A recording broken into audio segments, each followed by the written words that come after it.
Very good morning, my dear students, and welcome in the online tutorial of Par Public School. Yes, students, we hope you all are fine at your home, at your place. Please be safe at your home, be protected.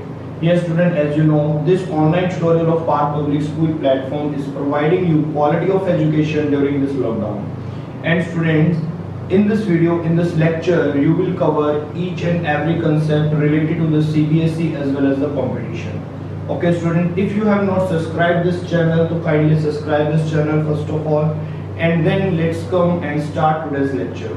Yes student, please come with full of energy and full of concentration for today's lecture, and please sit straight on your chair and open your notebook and maintain your notebook properly and write your notes neat and clean. Yes student, let's start today's lecture. Yes, now today's topic is potential energy in spring. ठीक है, potential energy spring के अंदर कितनी store होती है, उसका क्या formula होता है, ये आज हम करेंगे इस वीडियो के अंदर।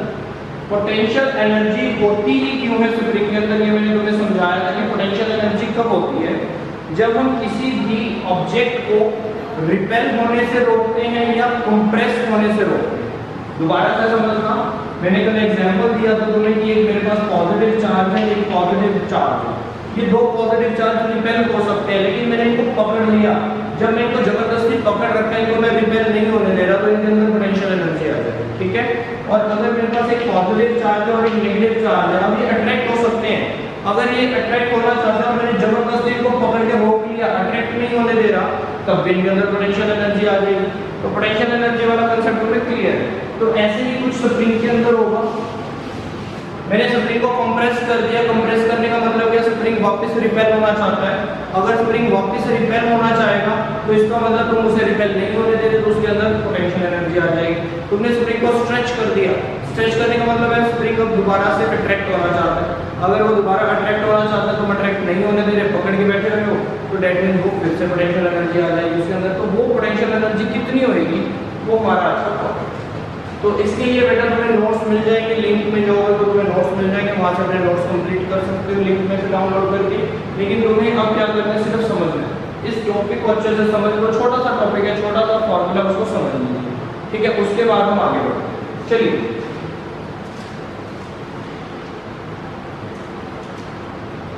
डायग्राम बना लेते हैं एक बार इसका, फिर उसके आगे इसकी डेरिवेशन स्टार्ट करते हैं। डायग्राम में दो चीजों का ध्यान रखना, ये मैंने एक स्प्रिंग लिया, ठीक है, ये इसकी नेचुरल लेंथ मिलेगी, इसकी नेचुरल लेंथ है L। फिर मैं क्या करता हूं, इस स्प्रिंग को कंप्रेस कर देता हूं, x डिस्टेंस से मैंने इसको कंप्रेस कर दिया, ठीक है, इसे दबा दिया, कितना, x डिस्टेंस। तो बेटा इसके पास एक फोर्स होता है, ध्यान से समझना, जोन्सा फोर्स इस स्प्रिंग की शेप को चेंज करेगा। शेप को चेंज करने का मतलब इसकी लेंथ को चेंज करेगा, कम या ज्यादा करेगा, उसको बोलते हैं डिफॉर्मिंग फोर्स। यहाँ पर तुमने लगाया डिफॉर्मिंग फोर्स, ये डिफॉर्म हो गया, ठीक है, इसकी शेप चेंज हो गई, लेंथ चेंज हो गई। लेकिन उस टाइम पे जब तुम इसमें डिफॉर्मिंग फोर्स लगाओगे तो ये अपने अंदर एक रिस्टोरिंग फोर्स पैदा कर लेगा, और उतना ही रिस्टोरिंग फोर्स पैदा करेगा जितना तुम डिफॉर्मिंग फोर्स लगाओगे। That's it.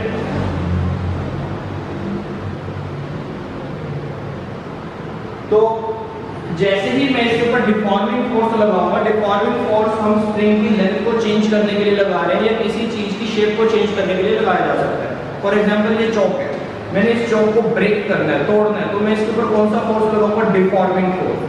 लेकिन डिफॉर्मिंग फोर्स तो मैं लगाऊंगा, लेकिन इसके अंदर रिस्टोरिंग फोर्स पैदा नहीं होगा, ये चौक अपने आप को दोबारा जोड़ नहीं सकता। ठीक है, स्प्रिंग के अंदर कुछ लिमिट तक एक रिस्टोरिंग फोर्स होता है कि तुम इसको डिफॉर्म करो, जैसे तुम अपना फोर्स रिमूव करोगे, ये अपने आप को दोबारा रिस्टोर करके नेचुरल लेंथ पे ले आएगा, जितनी इसकी लेंथ थी उतनी लेंथ दोबारा हो जाएगी। तो वो कौन सा फोर्स है जो इसको नेचुरल लेंथ पे लेकर जा रहा है तुम्हारा फोर्स रिमूव होने के बाद, that force is known as restoring force. वो उसकी पोजीशन को रिस्टोर करता है। ठीक है, तो वो रिस्टोरिंग फोर्स कब इसके अंदर जनरेट होगा, जब तुम इसमें डिफॉर्मिंग फोर्स लगाओगे। कितना रिस्टोरिंग फोर्स जनरेट होगा, जितना डिफॉर्मिंग फोर्स लगाओगे। ये पॉइंट्स क्लियर हुआ तुम्हें? कि एक रिस्टोरिंग फोर्स होता है और एक कौन सा फोर्स होता है बेटा, डिफॉर्मिंग फोर्स। अब बात करेंगे डेरिवेशन की, डेरिवेशन कैसे स्टार्ट की जा सकती है।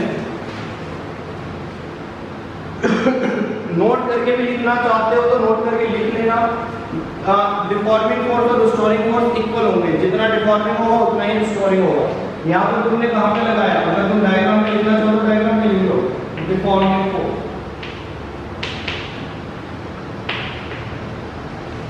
इसके अंदर कौन सा फोर्स स्टोर हो गया, रिस्टोरिंग फोर्स। ये नॉलेज के लिए बेटा मैं बता रहा हूँ तुम्हें, ठीक है, नोट करके लिख लो चाहे। Deforming force is equal to restoring force. Done. चलिए आगे बढ़ते हैं। हमें पता है बेटा कि मुझे पोटेंशियल एनर्जी निकालनी है तो मुझे पहले वर्क डन कैलकुलेट करना पड़ेगा। वर्क डन को कैलकुलेट करने के लिए मुझे वर्क का फॉर्मूला पता होना चाहिए, क्योंकि मैं एनर्जी को कैलकुलेट नहीं कर सकता, मुझे वर्क कैलकुलेट करना पड़ता है। तो वर्क डन को कैलकुलेट करने के लिए पहले तुम्हें वर्क का फॉर्मूला पता होना चाहिए। वर्क का फॉर्मूला क्या होता है, F/S, ठीक है। अब क्या मैं कंप्लीट वर्क एक साथ निकाल सकता हूं? आंसर है नहीं निकाल सकता। एक साथ हम फिजिक्स के अंदर कभी भी एक साथ कैलकुलेशन नहीं करते, हम स्मॉल कैलकुलेशंस करते हैं, बाद में इंटीग्रेशन करते हैं। हमेशा हमने ऐसे ही किए, यही हमने पढ़ा है आज तक। तो यहाँ पर हेडिंग लिखिए स्मॉल वर्क डन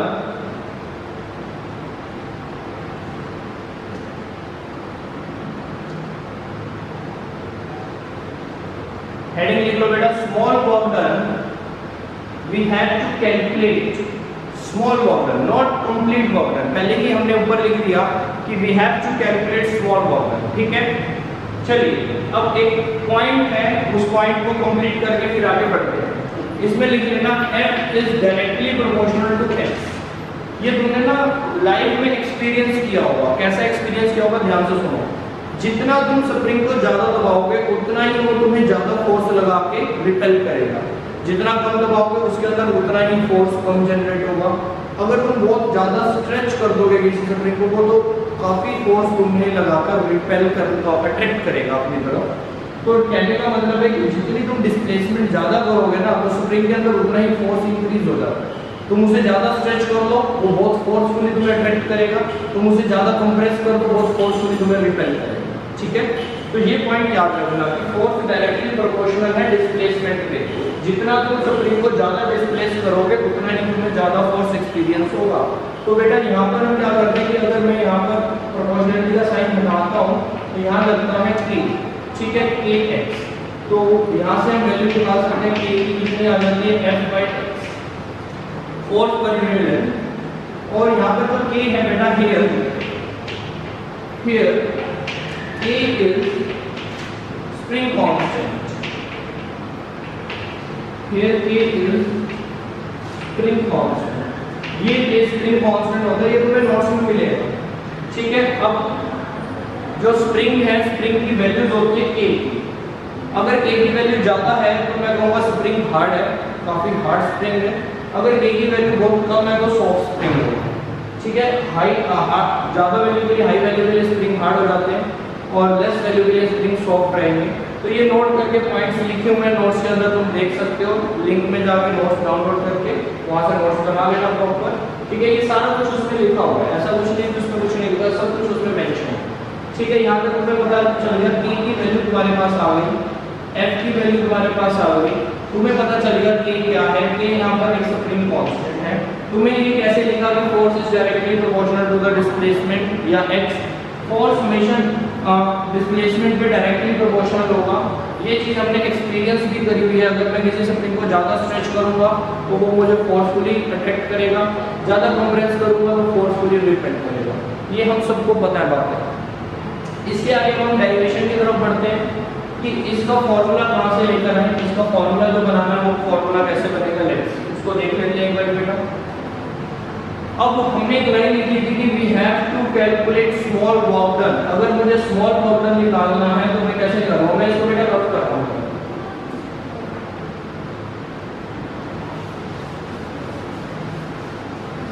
चलिए अब देखिएगा इधर, स्मॉल वर्क डन कैसे निकलेगा, dw is equal to F.dx, ठीक है। स्मॉल डिस्प्लेसमेंट करोगे तभी तो स्मॉल वर्क डन होगा। मैंने पूरी x डिस्प्लेसमेंट नहीं करी, मैंने कितनी डिस्प्लेसमेंट करी, बहुत छोटी सी डिस्प्लेसमेंट करी, कितनी डी है। थोड़ी सी डिस्प्लेसमेंट करने के लिए मुझे थोड़ा सा वर्क डन करना पड़ेगा। कितना वर्क डन करना पड़ेगा, dw। तो फॉर कंप्लीट वर्क डन,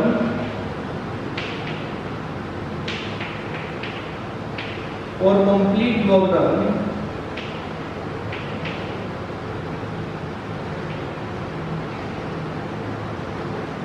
तो कंप्लीट वर्क डन के लिए क्या करते हैं बेटा, w is equal to integration of dw। तो dw की वैल्यू कितनी है, f डॉट dx है। f की वैल्यू है हमारे पास कितनी, f की वैल्यू अभी अभी निकाली थी kx dx, k कांस्टेंट है, बाहर ले लो, x डॉट dx, x की पावर 1 है, तो इसकी इंटीग्रेशन कैसे करोगे, पावर में एक ऐड कर दोगे और सेम को डिवाइड कर दोगे।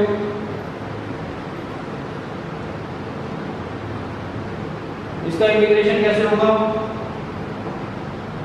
पावर में 1 है, 1 में 1 ऐड करोगे, पावर में एक ऐड हो जाता है और सेम पावर पे डिवाइड हो जाती है। और जब भी हम इंटीग्रेशन करते हैं, फॉर्मूला अप्लाई करते हैं, तो इंटीग्रेशन का साइन और dx को हटा देते हैं, ठीक है।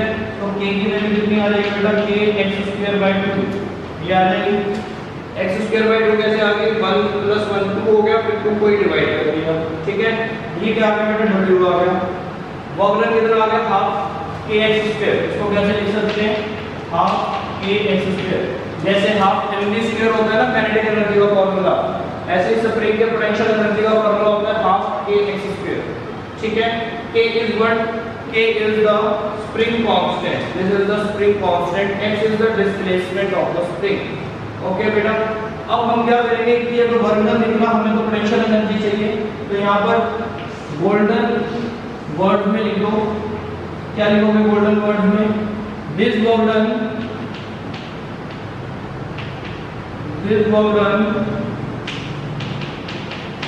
will be stored in the form of potential energy of spring।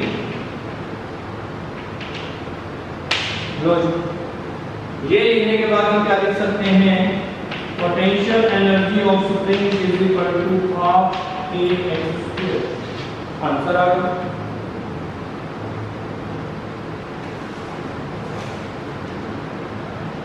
यहाँ तक किसी को डाउट है तो फटाफट से कमेंट बॉक्स में जाकर कमेंट कर सकते हो, तो मैसेज कर सकते हो जो लाइव क्लास देख रहे हैं। यस नाउ स्टूडेंट्स बताइए, कोई डाउट है यहाँ तक। This is the potential energy of a spring. Simple सा फंडा है, बस तुम्हें पहले ये याद रखना है कि जो फोर्स होता है वो डायरेक्टली प्रोपोर्शनल x को डिस्प्लेसमेंट के डायरेक्टली प्रोपोर्शनल होता है, और प्रोपोर्शनलिटी का साइन हटा के स्प्रिंग कांस्टेंट लग जाता है k, ठीक है। तो सिंपल सी और बहुत ही ज्यादा इंपॉर्टेंट, बहुत ही ज्यादा वेरी वेरी इंपॉर्टेंट डेरिवेशन है ये, बहुत ज्यादा यूज होने वाली डेरिवेशन, ठीक है बेटा। चलिए इसके बाद ग्राफ करते हैं।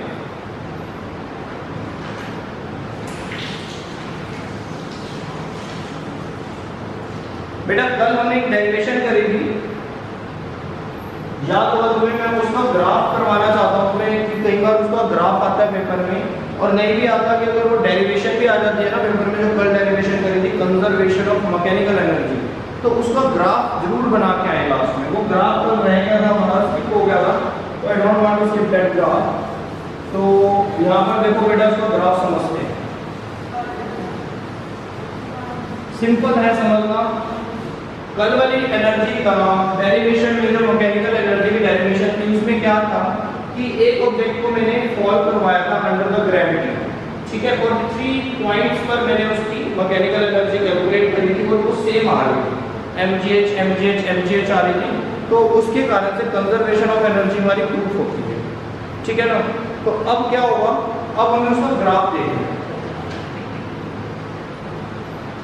अच्छा मुझे जल्दी से रिप्लाई करो, हाईएस्ट पॉइंट पे काइनेटिक एनर्जी कितनी थी, फर्स्ट पॉइंट पे, ए पॉइंट पे काइनेटिक एनर्जी कितनी थी, फर्स्ट पॉइंट पे, आंसर है फर्स्ट पॉइंट पे इनिशियल वेलोसिटी 0 थी, तो काइनेटिक एनर्जी भी 0 थी, मैक्सिमम थी वहां पर पोटेंशियल एनर्जी। फिर पोटेंशियल एनर्जी कम होती गई, काइनेटिक एनर्जी बढ़ती गई, और ग्राउंड लेवल पे पोटेंशियल एनर्जी 0 हो गई, काइनेटिक एनर्जी मैक्सिमम हो गई, ठीक है। तो ये 9th में भी आता है बेटा तुम्हारे पास ये टॉपिक, लेकिन अभी इसको +1 के लेवल में भी करेंगे, और एक बार इसका ग्राफ देखो। देखो बेटा ये जो लाइन है ये वाली बेस लाइन है, इसको पोजीशन रिप्रेजेंट करते हैं, it represent position in h। जब हाइट 0 रहेगी ये काइनेटिक एनर्जी की लाइन है, देखो भी पता चलेगा।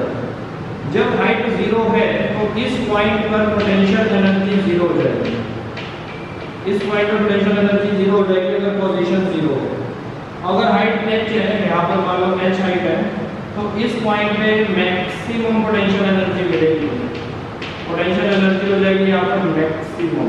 तो इस लाइन को जोड़ दिया ये लाइन को कि अगर पोजीशन नहीं है तो पोटेंशियल एनर्जी 0 हो जाएगी, अगर पोजीशन फुल h हाइट है तो पोटेंशियल एनर्जी मैक्सिमम होगा। अगर पोटेंशियल एनर्जी 0 है तो उस टाइम पे काइनेटिक एनर्जी मैक्सिमम हो जाएगी, काइनेटिक एनर्जी कितनी होगी मैक्सिमम। अगर पोजीशन 0 है तो काइनेटिक एनर्जी मैक्सिमम होगी ग्राउंड लेवल पर। लेकिन जब पोजीशन फुल है तो इस पॉइंट पे काइनेटिक एनर्जी कितनी हो जाएगी, इस पॉइंट पे काइनेटिक एनर्जी हो जाएगी 0, क्योंकि h हाइट के ऊपर वेलोसिटी नहीं होती तो वहां पर काइनेटिक एनर्जी 0 हो जाएगी। तो ये ग्राफ जरूर बना लेना, ठीक है। और जो आज हमने स्प्रिंग वाला क्वेश्चन किया है इसका भी ग्राफ बनेगा, सेम बनेगा, लेकिन इसमें थोड़ा सा ऐसे बना है, इसका ये वाला ग्राफ बनता है, इसमें ये ग्राफ बनेगा,